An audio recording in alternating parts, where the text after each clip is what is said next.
আমরা অতীত রাজনৈতিক কালচার আমরা চাই, এখন এই যে আপনার আসলেন একটা সবাই কিন্তু এরকম ছিল না।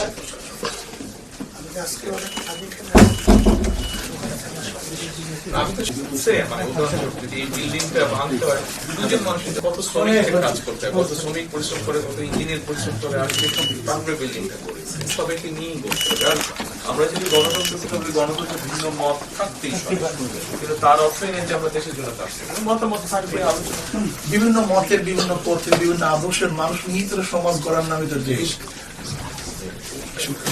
এত আপনার আন্তরিকতা আমরা অত্যন্ত আন্তরিকভাবে শুভেচ্ছা।